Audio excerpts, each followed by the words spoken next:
food is medicine, and many of the things the biotech and synbio categories have to offer is also an important category of science that needs to come together and hold hands. Hey, Karl. Hey, Erum. How's your 4th of July week going? It's going well. It's early. 4th of July has not happened, so it's Monday. It's been really busy. I mean, I'm trying to cram it all in. I have my toddler and my husband, and we went to concerts. We went to a wedding in Westchester, New York, and now we're going to a wedding in Toronto, Canada. But it was really, really hot today. I mean, New York City summers are just insane. Yeah, so I relocated just for the week. Normally, I relocate to the Adirondacks for a good chunk of the summer, but that is not to be this year. And it is pretty muggy in the Adirondacks. I did go out on the lake on the paddleboard for a few minutes just to get out there. And then towards the end of the day, it really started pouring. I'm looking forward to being back in the city in a couple of days. But yeah, it's hot. It's New York City summer. So why don't we go through a few things that are going on in the bioeconomy? Yeah, absolutely. All right. So let me tell you a couple of things that I thought were really interesting. First of all, there was some really horrific news about a laboratory refrigerator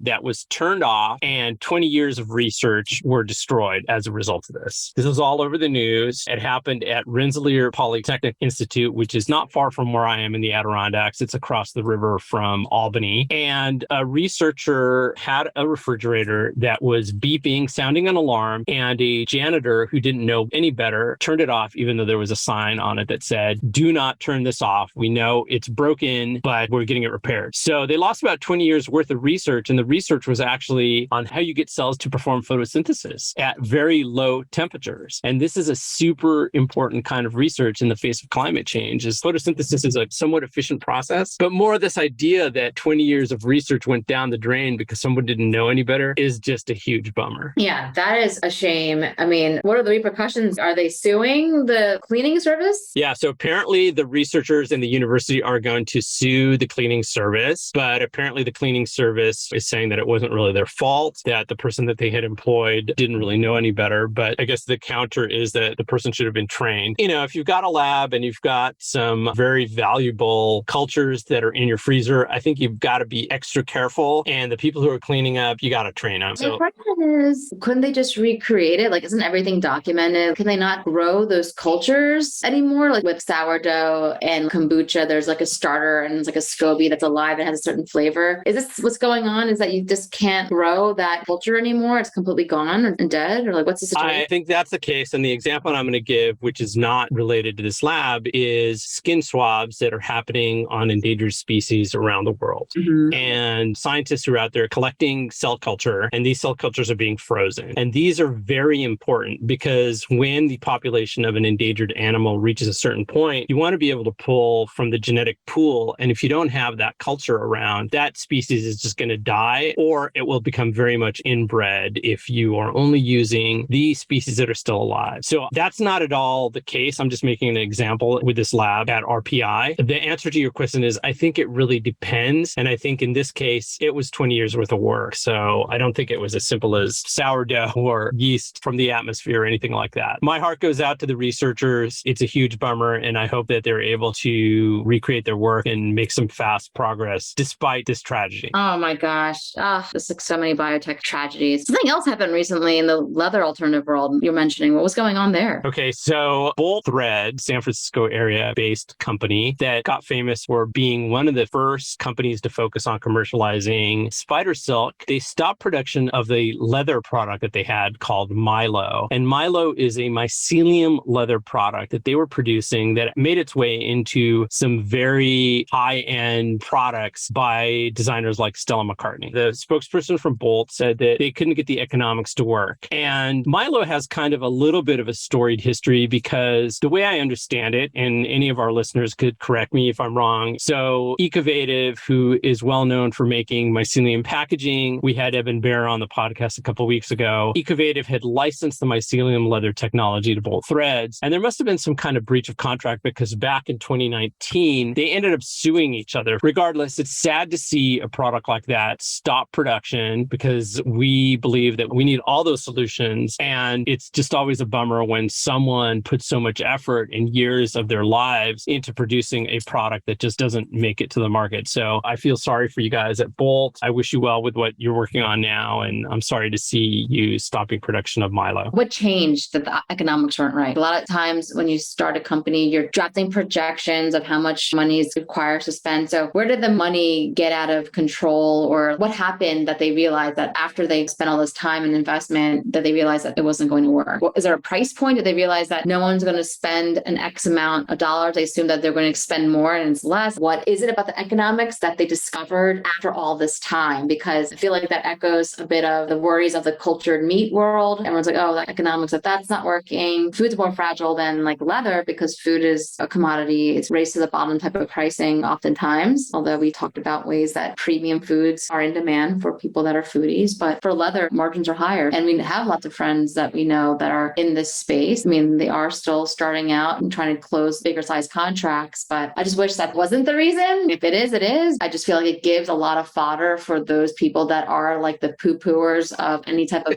cultivated meat or biomaterial company. That's like the number one reason. And it gives them stronger ground to be like, look what happened to both threads. See, Right. Who else is going to spend millions and millions of dollars and just to find out the same thing that they did? Yeah, I mean, historically, we know that technology takes a while to reach a level where it's affordable and widely deployable. And we're talking about biology, which in many ways is unpredictable and still very difficult to engineer, though it's gotten much easier. On the other hand, that's the Bolt Thread news. At the same time, our friends from Polybion, Axel and Alexis and Gabriela, who are in Mexico, they were showing off a really cool looking leather blazer that a Danish company called Johnny was displaying. Gani is the name of the company. And Ganni, Ganni.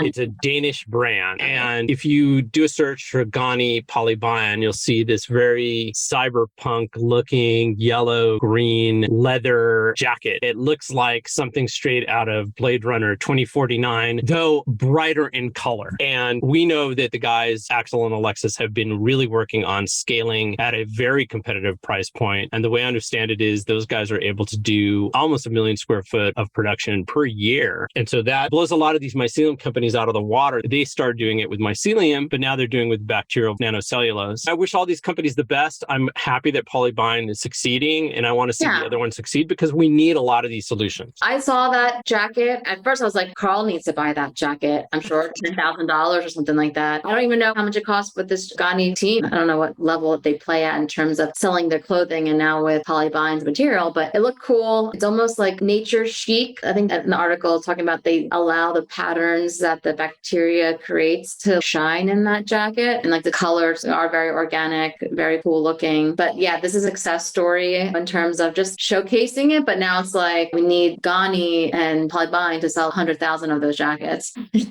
That's what we need to see out there. And I'm sure Polybion's ready to go. I mean, they have scaled up productions. I think they do talk to some of the biggest brands out there. So let's support them. I mean, I'd buy that jacket. I'd buy that for you for your birthday. It's cool. Well, thanks for saying that. That's not exactly my style, but I appreciate it. I mean, even if you're just like a spokesperson, because I know you formerly have advised Polybion, just you always showcase yourself. Like, look at this wallet. Right. That's true. We do that. Yeah, we love it. But wear the jacket. I mean, we've got all these events, and the more we can showcase our friends' products. I wear the C16 Torula oil, and I feel like it's been great for me. But more products that our friends produce. I need to get Alex's Human Call collagen for my skincare so that I could also be a spokesperson. But you can be one for Polybion. I mean, it's great. Yeah. Okay. So 2 other quick ideas before we play the episode. One is at the end of June, and this is very apropos our last interview with Linnea, is that the Biden and Harris administration is really trying to increase the education and job training initiatives around biotech and biomanufacturing. The administration was out there talking about this, and we feel like this is really very positive news. The Biden administration has been very bullish on biotech and the bioeconomy. They want to ensure that the United States continues to be very competitive in this space, and they see it not only as a job creator, which it very much is, but also as a good way to fight climate change. So I was excited about this. And then separately, which I thought was also really interesting, is the fact that the Federation of American Scientists came together also at the end of June and said, hey, all this talk about the bioeconomy, we don't don't really know what it is. And other countries have done this. They've defined what the bioeconomy looks like within their borders. For example, in Canada, the bioeconomy is not just the biotechnology industry, but it includes their fisheries and their forestry. So they also are valuing some of their natural resources, and they count that as part of the bioeconomy. So now the Federation of American Scientists is coming together, and they're saying, okay, the US government is trying to advance the bioeconomy, but we need to figure out how to measure it and how to standardize those measurements. You can't measure what you can't define, and what you don't measure doesn't improve. So I think both of those things are really important, and I'm very excited about that. What do you think about this, Erum? Well, both those things are really important. I mean, if Biden wants to pour more money into education and getting the biotech stories out there, hello, no, you can just Venmo us at our Everything Pod. We have a Patreon page, Biden, hello.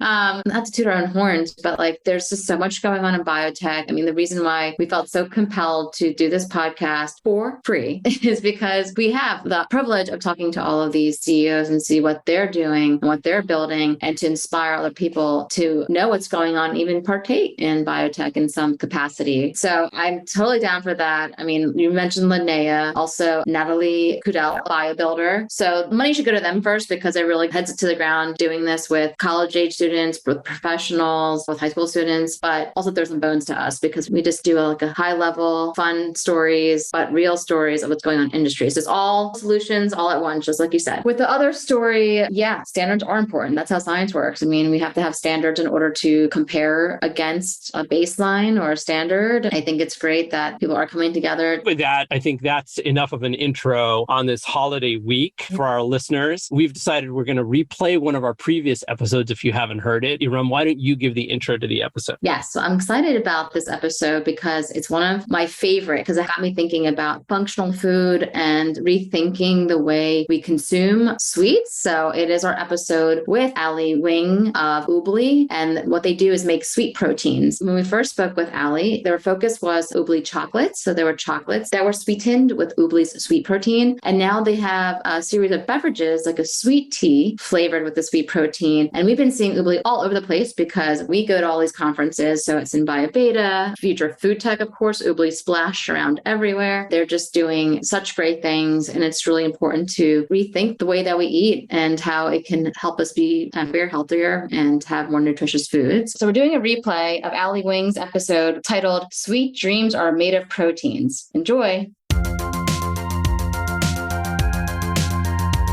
Hey, Ali. Thanks for joining us today. I'm so excited to have you here. Thanks for having me. I'm excited to be here as well. We were very excited to speak to you because you have a very interesting background, a lot in consumer, which is different from many of the people that we've spoken to. And now you're doing a kind of consumer product ingredient company that is rooted in biotech. And I was wondering if you could tell us about the company. It's called Oobli, and how you came together. Yeah, Oobli's awesome company to talk about. So I'm excited to tell you about it today. Our tech platform is what you said. We're definitely SynBio. We're a precision fermentation platform. And we are working on this category of proteins called sweet proteins. But the what and the why is where I get really excited, which is Oobli sweet proteins have the potential to help us rehabilitate the way we use sugar in our foods today. And in that is a huge opportunity, not just hopefully for better tasting options for cutting back sugar, because none of us are particularly happy with the choices we have, but also a game changer for our health and our bodies, and a planet-friendly way, like most fermentation, which is one of the things I'm so excited about partnering with biotech as part of this. Awesome. So what exactly is a sweet protein? I'm going to give a little bit of history. And I always say we have to remind ourselves, especially for the non-biochemists, back to biology 101 a little bit. But I'll start with history to give you that context. Sweet proteins were found in fruits and berries, largely considered by scientists as probably having evolved with humans. So they're in places like West Africa and Southeast Asia. And we've known about them for about 20 years academically. And we know today there's a dozen to 18. And I say that with a big band because we're not quite sure which are separate species versus related, but species of them today.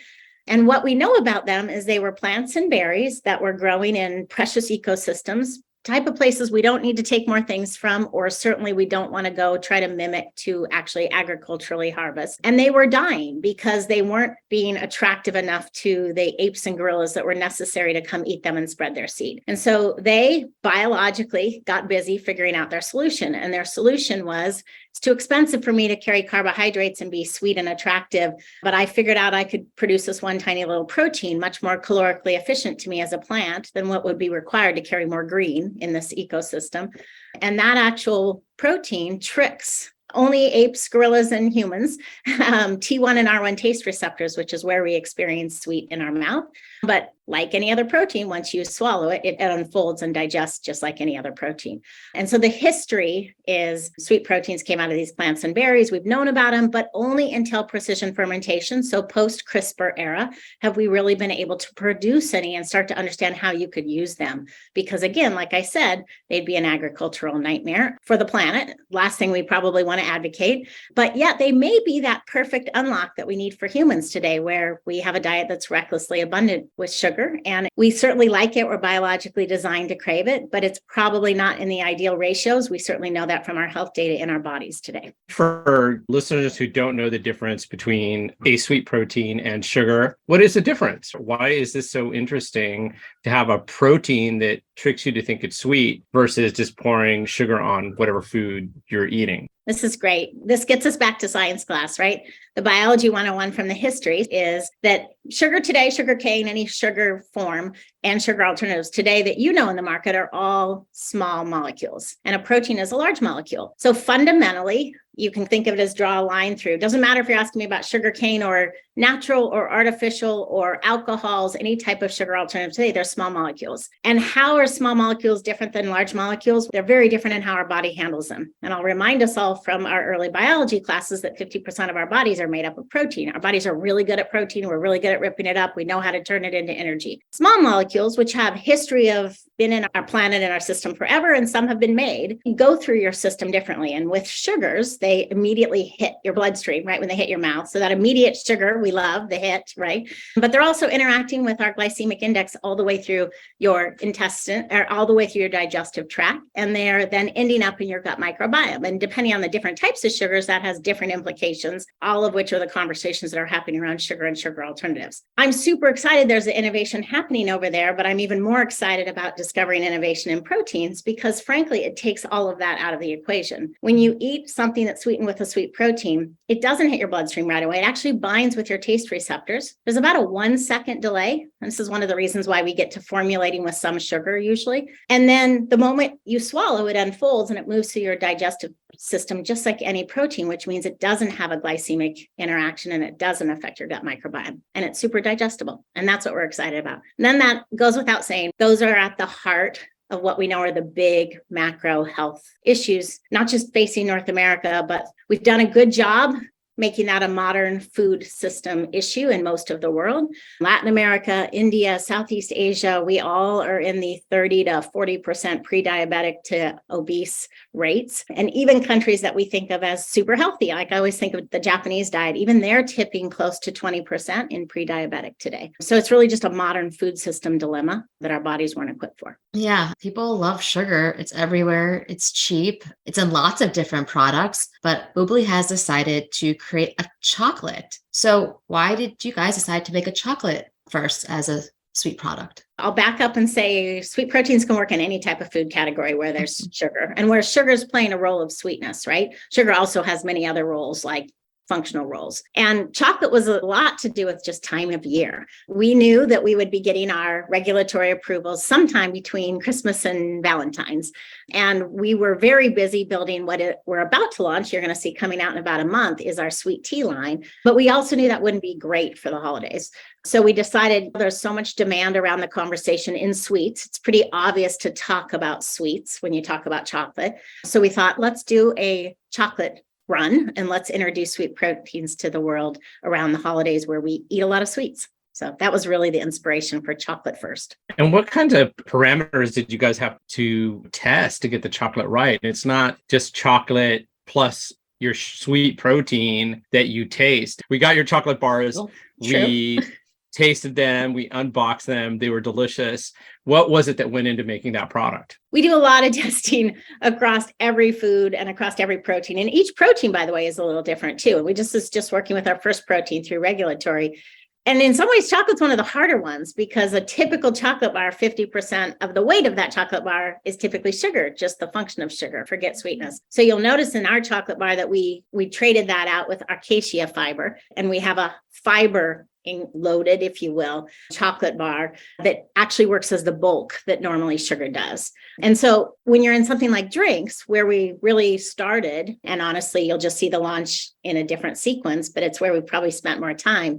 You actually get to the protein product matching faster because the only real role of sugar in drinks is sweetness. And so the rest is really water. So if I give you an example, this is one of our favorite ones. If you take like an orange crush, and I'm not picking on any particular brand, just a 16-ounce colored soda, a typical one, very popular throughout the Midwest and South, is going to be about 15 to 17 cubes of sugar in it, right? So that's just a visual that helps you see that stack. With a drink like that, we can get rid of all those cubes of sugar with about 0.03 milligrams of a sweet protein, and the rest is water. In something like chocolate, we then also have to change. We took sugar out, and it was also the bulking for the chocolate bar. And so in that case, we had to put something in. For our own products, we're very sensitive to a really clean label approach. And we're very sensitive as we're trying to put a spotlight on the role sweet proteins could play across foods, our own and others, in helping people tackle obesity and diabetes. We're very sensitive to not putting in bulking that would be a backdoor to diabetes. So we were very intentional about our choices on our fiber bulking. Wow, that's really interesting. One of the things when I was trying the chocolate, and something that is like a experience of chocolate, is the way it melts and the mouthfeel. And we were actually on another podcast talking about fabrics and like the science of feel.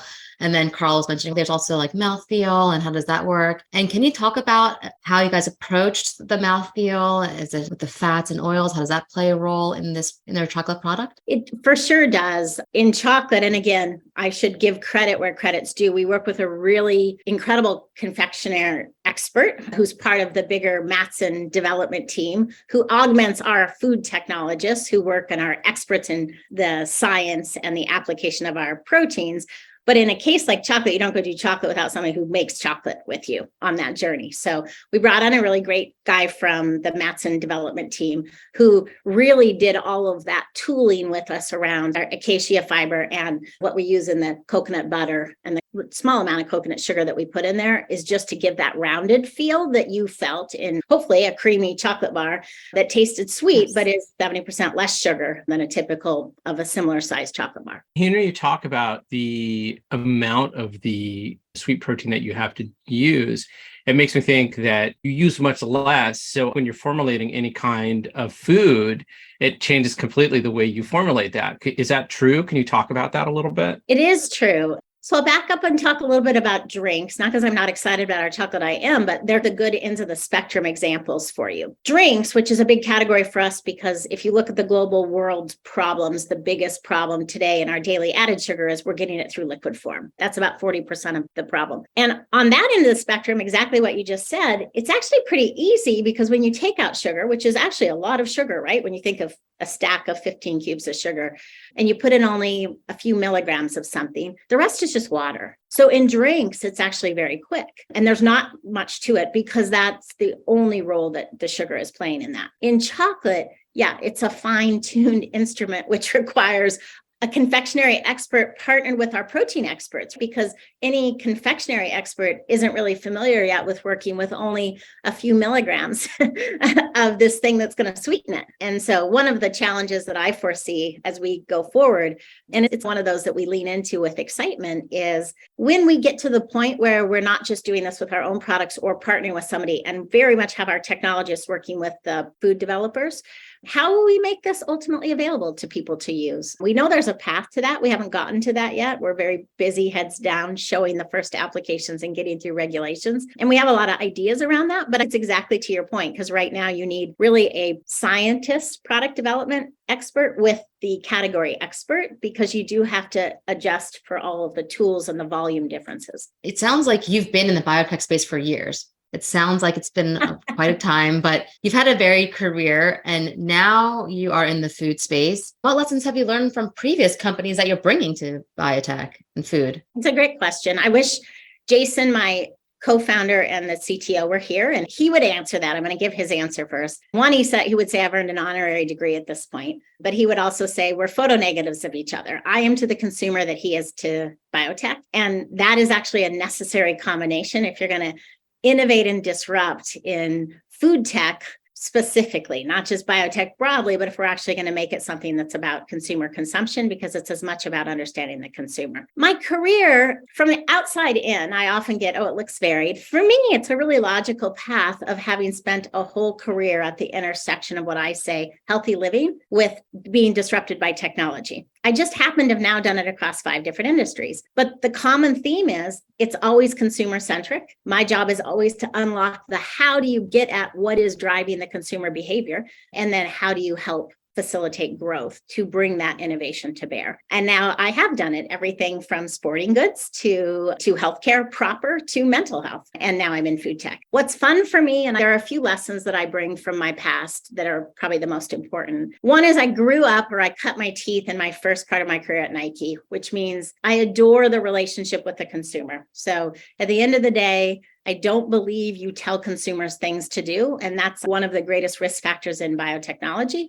You actually scientifically measure, listen, and follow what the consumer is looking for, and you solve for their need where they are. And for me, that is great training and heritage that I got from the beginning. You also aren't afraid to build a relationship. I like to call it the woo with them, right? You can have some fun. People are people. And at the end of the day, how we make our choices, even if I haven't been in biotech before, I've been a consumer my whole life, and I choose food every single day of my life. So how do I make those choices when I'm not a biotechnologist and I'm looking at one that happens to have been made out of biotechnology? Does it even matter to me? Question mark. I don't think so. So starting from the consumer is my history and probably my greatest value. When I moved on from there and I started seeing it from different software and technology lenses, what I started to really realize too was this idea of measurement for fast failing. And while I'm not a big believer in just this idea of measure and fail fast and pivot, because sometimes you actually have to nurture what you're figuring out, because sometimes innovation takes a little bit more gardening, if you will, than that. I do think that understanding how to measure to understand what part of your thesis is wrong or right is really important early on. And being able to build those systems with agility is more complicated than most people realize. And one of the things that I'm probably benefited the most by crossing industry experiences, because I can bring the same tools to play in a new sandbox. And then I would say the third thing is, and this is really how I ended up here, our largest investors, Khosla Ventures. I have a lot of respect for Vinod Khosla, who really thinks big in terms of decades and macro shifts. And his number one rule for how are you going to disrupt an industry is you're not going to have it led by somebody who came from that industry, because it's really hard to be as willing to walk away from convention. You have to be willing to rip a lot of things apart. I always say you have to break eggs. And some of that comes from having learned that pattern recognition by moving across industries, but not being wed to anyone, so that you say you've always seen it done a few different ways. And that's an important philosophy that he has and that I share, and has led me to actually multiple of the types of moves that I've done. So hopefully that's what comes to bear with this. And my particular point on that is that food tech in particular is a very baby industry. When you look at even the biggest companies in it today, and I have a ton of respect for brands like an Impossible Foods that have built branded equity within the category. But even at the biggest size, they're not even billion-dollar companies yet. Most of them are half that size. And so if you look at that compared to any other industry, they're still tiny. We're still a really fledgling industry. And that's what I keep close when I look at sort of the challenges I get when I staff around me, really expert people that come from food, and I keep pushing back on it, is the only probably guarantee of this industry is we don't exactly know its models yet. So being comfortable with that is a really important part of how we approach problem solving. What you say about having a plan, a smart plan to fail fast and to really be consumer centric, is a message that should resonate with a lot of the science founders that we talk to and deal with. We've been having a bit of a debate in terms of some of the ways people are talking about tech stacks and how they're being defined based on technology in the symbio space. And I know for Erum and I, one of the things we always say is, look, the biggest failing for any science-led company is focus too much on the tech and not focus enough on the consumer or the end user. And that's something that over and over again, these science founders who we love and we work with a lot with, they need to just be taught that over and over again. And that kind of allows me to ask you this question. When we talked to you before, you'd mentioned that you work from a playbook. What is that? Can you describe it? What's the one or two messages you would give from your playbook to other founders, especially technical science founders? I always jokingly say to my own teams that the only guarantee of my plan or our plan, hopefully it's never my plan, is that it's wrong. That's the only thing I can be sure of. And this is how I also try my hardest to build the bridges with my deeply tenured biochemists, right? As I always say, it's just like science. The only guarantee in that is there's a discovery process, right? And what we have to do is figure out what principles we're holding constant and measuring so that we can adjust quickly. And so principle number one is this philosophy of, if you're not failing at some of what you try, you're not moving fast enough or taking advantage of the single biggest asset you have as a disruptor, because I'm never going to outmuscle Nestle. I'm not going to outperform them on their own game. I have to outperform on where my unique assets are. And one of those is my ability to take some swings that aren't probably possible in those environments. So that I would say is playbook number one and philosophy number one. I would say two is, when I look at the talent that I put around me, and again, reflective a little bit, I have to pay attention to the fact that I haven't been selling food for the last 25 years of my career. So I certainly have to build that within the team. But I also go back to this idea that this industry is really nascent, and it's biotech, it's consumer products. Is it products or is it ingredients? So is it a B2B or a B2C? And then yet today, how do you build any brand? So in our case, I believe we're creating a branded category, the first ever to really go after introducing a novel protein that's sweet. There's been a lot of sugar alternatives. I don't really want to be in that. I actually want to introduce to the consumer that you can do more with protein. And for a bunch of reasons, that's not only a new product, that's a product category that I have to build. So when I look at that, I'm also thinking a lot about, how do I build the right biodiversity of this team? Skills, differences, tenure, regionality, exposure, so that they have the right sort of inherent blend to accomplish that first part of this, which was to assume that a bunch of what we have is good ideas, but wrong. So then how do we create the environment or the skills at the table to then really attack that problem in the right way? And it is not as traditional as a lot of people think. Like, I often will say, sometimes people will look in and see some of who I've structured it. And it's one of the challenges. I'll go hire somebody out of the food industry. I need their type of expertise, and their head will hurt a little bit at a couple of the different types of ways we have things structured. But I have to spend a lot of time saying, challenge it, but walk me through how you would do this differently at this stage of an organization where you actually don't know A, B, and C that you knew in that big company. And so you're always kind of thinking about it as the framework. And I would say that's probably my third biggest philosophy. And my playbook is, my job is never to be smarter than the team I built. My job is to build a framework that enables us to then be the smart team, right? The sum is greater than its parts. And that's how we actually get at unlocking change. That's amazing. Thank you so much for sharing that. Clearly, you're an awesome leader, Allie. I have fun with it. I like yeah, so. As it should be. You mentioned creating a new product category, so that would require a lot of education. I received the Oobli chocolates in the mail and had an insert with a bit of an explanation, but can you tell us how important is it for Oobli to be biotech forward, to even use that language? And what was your approach to educating the consumer about sweet proteins? Being biotech forward is very important to how I get the resources necessary to do this disruption, but probably very unimportant to the consumer, is my fundamental hypothesis. But none of that means that I don't think education, and I could talk it at a lot of levels in a lot of different audiences, is going to be a really important part of our journey. I will tell you, if Jason were here, I want to give him this credit as the head of our technology. I feel like I'm really lucky because I came into this technology, this huge space that has all of these sort of triple winning characteristics. pretty mature tech that we have spent a lot of time in the last year really de-risking. I'm worried much more at night about how to get through to the clutter of the consumer in a way that they trust and that gives them wayfinding that you could generally say they've lost in all things sugar and labeling today. They don't know what to trust. They don't know how to follow it. They're all reporting, 3/4 of them report that they're actively working on sugar reduction. You look at the last 10 years and their health results would say the opposite, right? So I don't think it's because people wake up to be jerks. And I don't think they're trying to tell us what they're not trying to do. They've lost their wayfinding. And so that to me is the much bigger part of this. And I don't think much of that has to do with biotech. Now, it's not that biotech doesn't play a role, or maybe even fermentation specifically. It's just that it's down the funnel of conversations. So one of the reasons why we start with protein and introduce protein is because the research would tell me that regardless of what somebody remembers about biology 101, they actually trust proteins. Generally speaking, consumers trust proteins. And generally speaking, consumers are frustrated and not sure how to operate in sugar, right? So bias number one is go where the research is, go where the consumer is. They trust it. It's a trusting place for us to create introduction.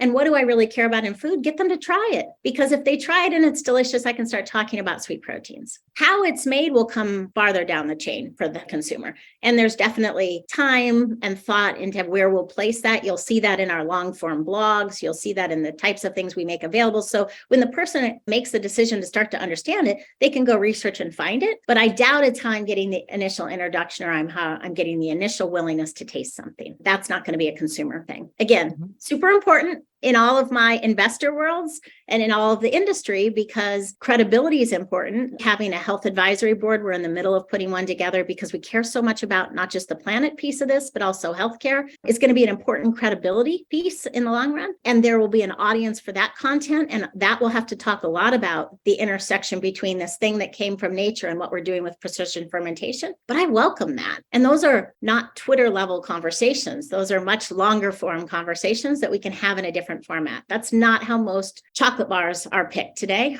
or drinks, right? Yeah. Different forms, different mediums. Yeah. You need to run 60 minutes or something like that and explain it.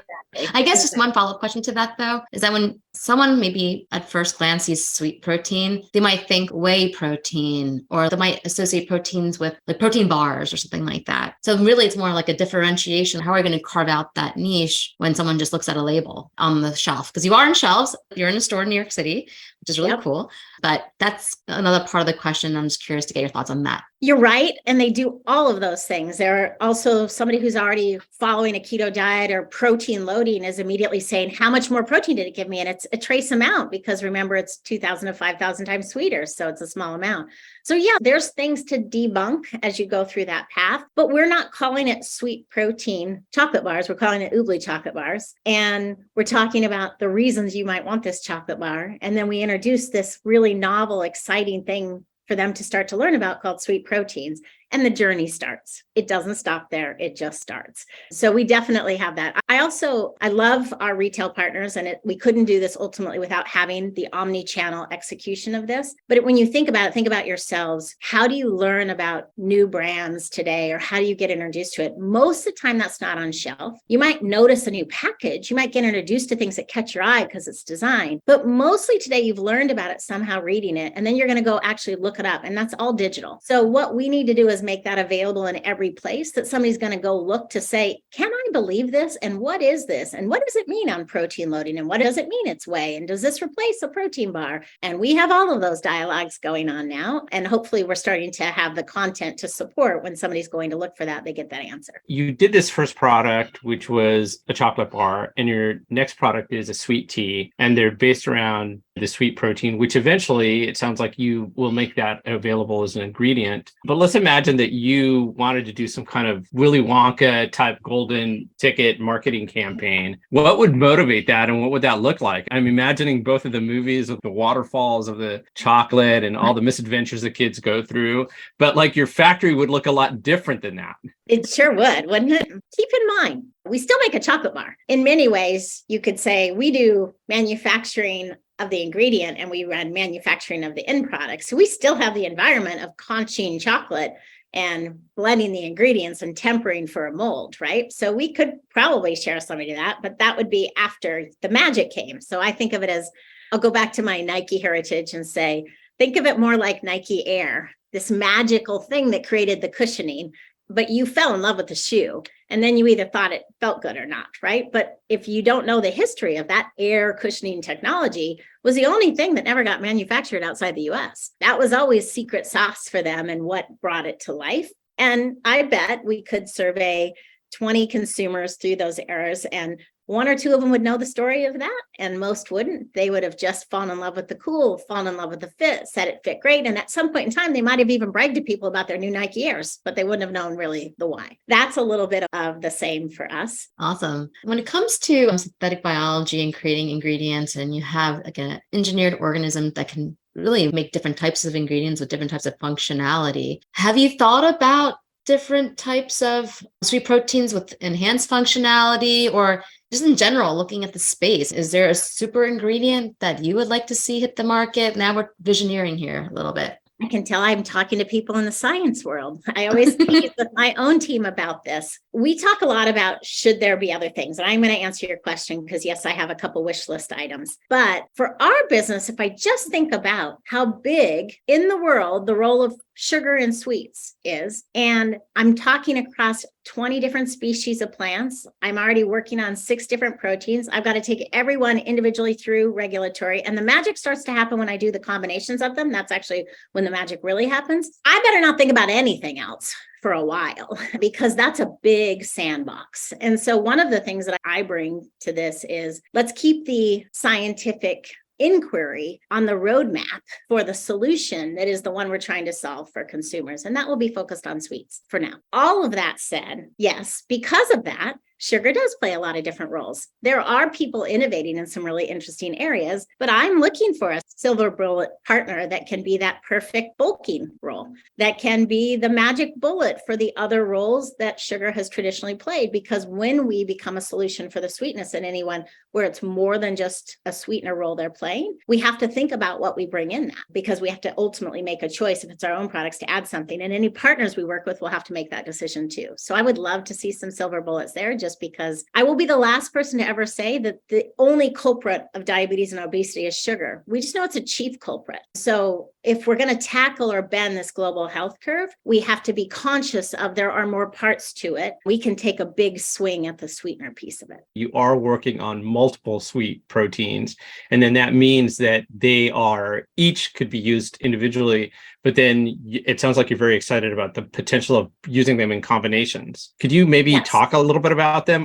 I'm actively on our platform on about a half a dozen of them. And when I say active, it means I'm actively scaling up enough production to actually not only do product formulation to see, does this give me additive solution to the problem I'm trying to solve for the consumer, which is what I do before we decide scale up and tighter and manufacturing optimization that everybody wants to talk about. It's super important, but I first need to know, does it solve a problem that we need to solve? So we're studying that, and we have identified 6 that do. And then we have to take everyone through a regulatory process in every market we go in. There isn't a long history of documented usage, even though we know there's tribal usage. So it's pretty high toxicology standards, which we're happy to meet. It's important. It's food supply. Yes, we're working on 6, but I want to go to the part 2 of what you asked, which is why am I excited about mini proteins, is because what we've learned about the proteins, we had a hypothesis. A year ago, if I were talking to you, I'd only be able to speak in hypothesis. Now I'm actually producing enough of all 6 that I'm testing in products. And we've learned a couple things. What we knew before is that each protein was about the same, maybe 60% of their homology is the same and about 40% different, okay, roughly across the board. And we knew the differences in that homology were things like one would be more soluble than another, one could handle more heat stability than another, maybe more pH affinities than another. So we knew there were some differences, and we assumed that grew out of where they were in the soil, the problem they were trying to solve, et cetera. We had a hypothesis that, wow, if they were all really trying to evolve to mimic a large primate's identity with the Gaussian curve of sugar, I bet when they're together, they do a more complete solution. And I can tell you that we have found that. So I view our standard as any one protein, we can reduce the sugar in the food without materially changing a taste profile by anywhere from 50 to 70%, depending on the food, with one protein. We can go maybe to 80 to 90 when we're starting to use combinations of proteins. And it's partly because we noticed that they round out the Gaussian curve. And so they each were a little better at some aspects of becoming the trickster protein or the trickster sugar, depending on how you like to say it, that they were. And so that's really exciting to me. Like, we're very excited about our multi-protein product patent filings and where we're focused on some of that innovation. But that's farther ahead than where I can be commercially because of regulatory timelines by protein. You mentioned that you guys are testing products all the time. Can you share like what other products you were testing in the lab? Is there cake? Is there, I don't know, Some previews. Yeah. We have what we call our model food system, and we have 7 broad categories. We can't make everything, right? And my team is super talented, but we're making an MVP level of those products, right? We're not going out to make chocolate different than anybody ever make it. We'll go pick a chocolate and then MVP it, match it with our re-engineered approach or rehabilitated approach. And then we'll work with a product development house to then go make a signature chocolate. But across that, we have about 18 foods. So everything from sauces to confectionery, well beyond chocolate, to dairy categories, to frozen, which you can imagine. We do have baked and drinks, of course. We've done 7 different types of drinks, everything from functional sodas to sparkling juices to sweet teas. So we have quite a few. The headline is we've generally not seen a food that we can't be a material part of the solution for. And with one protein, I would say I can always at least reduce it without changing taste profile by half. I get excited about that, but I actually want to get to 80 or 90. And I'm not anti-sugar. I actually think sugar is kind of like fossil fuel. It's super important in the world. None of us disagree with that. We just need to use it differently. So it's mission critical to any of us in fermentation, right? We couldn't live without it, but we can make it an input versus an output product and really change the equation and match it back to what our bodies are happiest with,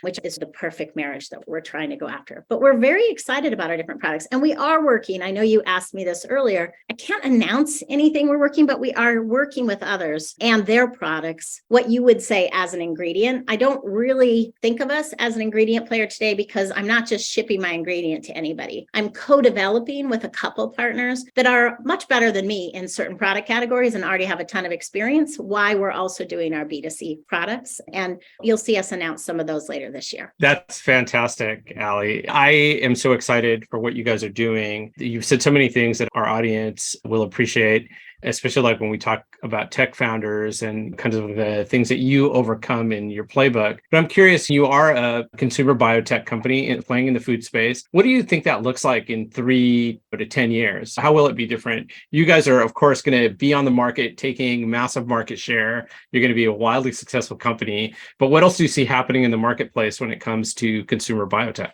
Hopefully, people like me won't be as rare in it. Hopefully, just as a woman, even 2% of the leaders, there will be a lot more. But let's also just say there will be a lot from other industries that come into it, because to solve in the way that meets the needs, it's going to be a collaboration of industries. And I would like to think that we're going to see that evolve quite a bit in the next 5 to 10 years. I'm excited, having most recently come from healthcare tech. And part of what I did was really leave healthcare tech to get more preventative. I wanted to get farther up the chain where I could affect consumers a little bit more. I also think that we're confronting, by virtue of necessity in our numbers, some very fundamental issues about, can we keep this separation from food and healthcare the way we have for so long? And the rest of the world hasn't done it as much as North America has.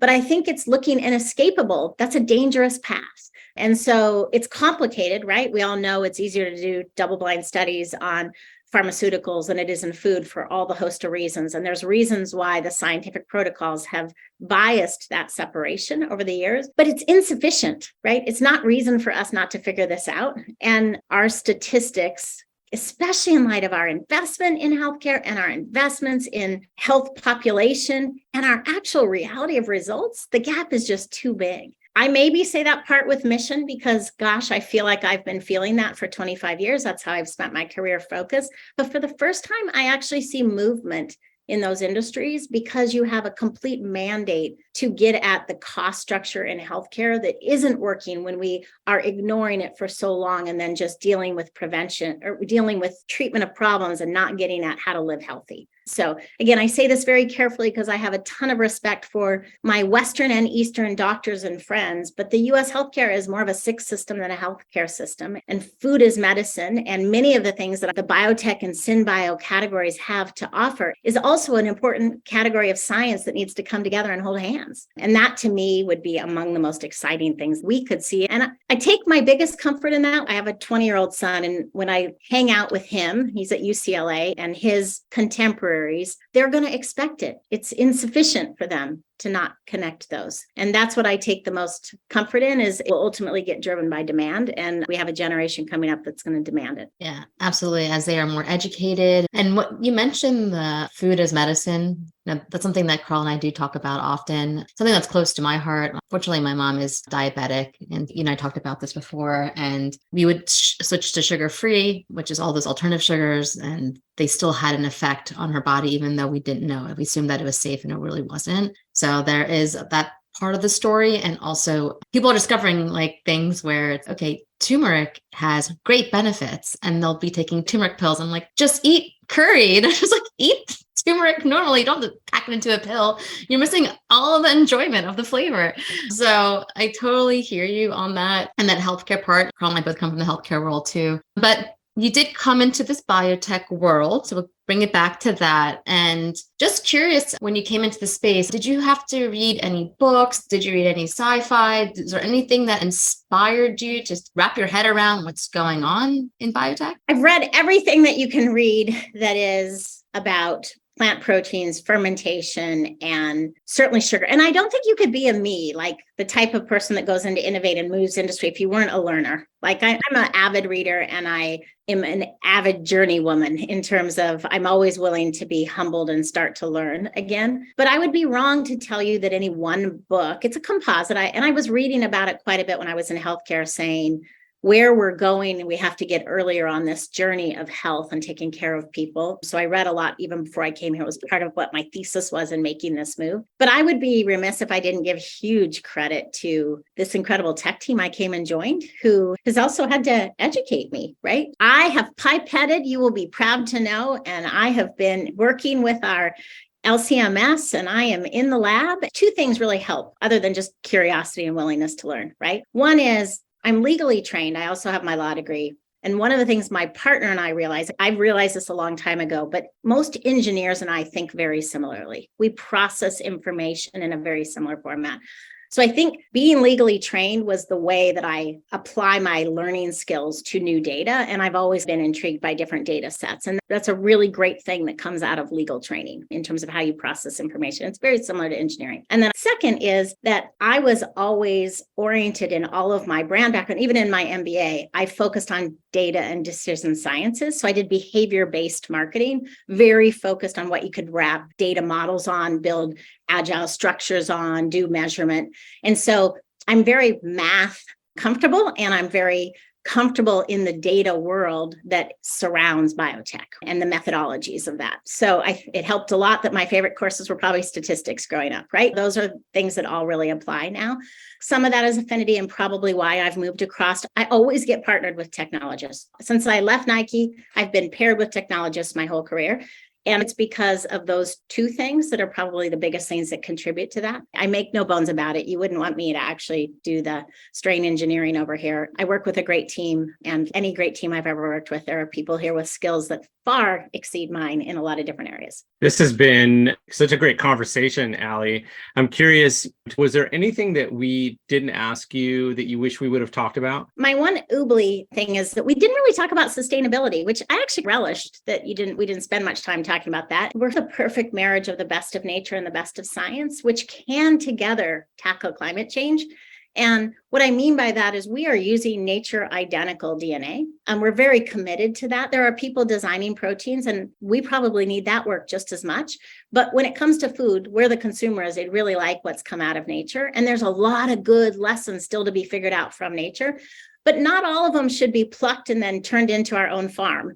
We're going to have to produce them differently if we want to preserve the planet. And that to me is this beautiful intersection of precision fermentation or fermentation, whatever we all call it today, blended with nature. And there's so much unlock in that for sure, what I think we'll see in the next 5 to 10 years, to your earlier question, is a lot more. I don't know if consumers will understand it more, but fermentation will be all over our food supply. It just will. And it has been in parts for a long time. This is just a new chapter for it. And because of that, that's a big deal. So that would be my Oobli comment. I would tell you that I just finished, I don't know if I'm going to pronounce his name correctly, but it's Safi Bakal, Loon Shots. I don't know if you've read it. He's from biotech industry. He's a really cool founder. He struggled like any good entrepreneur and had losses in addition to the win. He got lucky enough to have the win and talks about what that journey is. But what's really cool about what he wrote about in Loon Shots, which is an innovation book, but it's different in a really important way. He gets at the role that structure plays to breed culture, and how the structure drives culture to drive innovation, and how you have to phase structure as you innovate. And so it's a really cool book to challenge convention, which I'm always, as you can probably tell, willing to do that. But it's so great to hear somebody else almost build a framework for it. And I hadn't read something that had taken on structure in quite the same way that he did. And I highly recommend it for entrepreneurs. It's not just smart, creative people that come together to build companies. You have to actually structure companies differently. And you have to be willing to keep restructuring them as you go through phases. That would be it. Amazing. That's awesome. Cool. This is great. I'm going to have to read that. So we'll definitely put Moonshots in our show notes for our listeners to read as well. And we can certainly talk about it. We have a book club for Messaging Lab. We call it our culture club for several reasons. But we'll have to put that one on because we do sometimes like a sci-fi biotech book, and then we'll do like a business book as well. So we'll put that in the rotation. This one I can say it's definitely a business book, but he comes from biotech. So you'll appreciate that he has a very diverse set of examples running throughout his whole book. It sounds like a great book. Biotech will appreciate it. Yeah, sounds great. Thank you, Ali, for taking the time to speak with us today. This is a great interview. Lots of fun, lots of good stuff. I feel different from a lot of the ones we've done, but in such a good way. Thank you. I really appreciate the dialogue. Wow, Erum, hearing that episode again just reminded me how good Ali Wing is. And I know we were still at the beginning of our podcasting adventure. I think we've gotten way better than we were on that episode, even though it's a damn good episode. And I will say this, that episode generated a lot of interest compared to other episodes. We had a lot of really interesting people reach out to us saying they wanted to meet Ali. And so we made some great introductions for Ali, and we're happy that we're seeing the success of her company, and we're looking forward to seeing a lot more for her. Yes, that was a great episode. I really enjoyed it. I hope that you guys can listen to more of our episodes about food, biomaterials. Soon we'll have some more biofarming in here. One of the things that reminded me of when you were mentioning on story is our conversation with Ellen at our Biotech Brooklyn Mafia picnic. And Ellen was mentioning kind of the confusion around like, what is synthetic biology? How we love that there's a lot of engineering going on. And engineering is a very broad term when it comes to genetic engineering. But it was great that she actually defined what synthetic biology is, because it is a very specific discipline where, for example, our friends at SynBioBeta include a lot of biotechnology solutions that are not necessarily synthetic biology, which is fine because we just need to know what people are doing. And I love that's a good swath of biotech. But she was saying that there's a video of Drew Endy defining synthetic biology, and it's about the biological parts and defining those parts and having a library and using those specific parts and putting them together like a circuit. It was like a very specific methodology. So first of all, the term synthetic biology was coined either in the 1910s or the 1930s. I should know this off the top of my head, and I apologize to my listeners for not knowing it, but it was recoined by Drew Endy in the early 2000s. And he ended up writing a paper that talked about what needed to happen to biotechnology for it to be more engineerable. Mm-hmm. And Drew was very specific in terms of the things that needed to be done. One is the use of biological parts, meaning you have this in chip design already, where you have sets of chips or sets of circuits that perform very specific operations, which is what happens with DNA too. And so there is a BioBricks library, and there's libraries of genomes that have the DNA of different organisms. But being able to put those together in a way that is predictable is really where the engineering comes in. Some of the other things that Drew had talked about in that paper, it's a seminal paper on synthetic biology. I want to say it's from 2008. It might have been earlier. One of the things that he also suggested was that there would be an abstraction layer between DNA and the way you're able to modify it. What that means is most most computer programmers do not work at the circuit level. Yes, there is machine language that is written in the language of ones and zeros in that binary code, but very few people operate at that level. People usually use languages like C or Python, which are an abstraction and tells a program what to do. And if I'm getting any of this stuff wrong, please let me know. If I'm getting too deep, please also let me know, because I'm happy to simplify this as much as possible. But that is what... the wrong person, because I like to go deep. So yeah, I think it's important for us to be able to measure what the bioeconomy is, what comprises it, for us to be able to grow it and really understand where the money's going and where it's coming out of. I think that's enough on this holiday week. We will be back next week with a new episode. It's been great. Enjoy your holiday weekend. Talk to you soon. Please like and share our podcast with other people. Looking forward to the next episode. Thanks.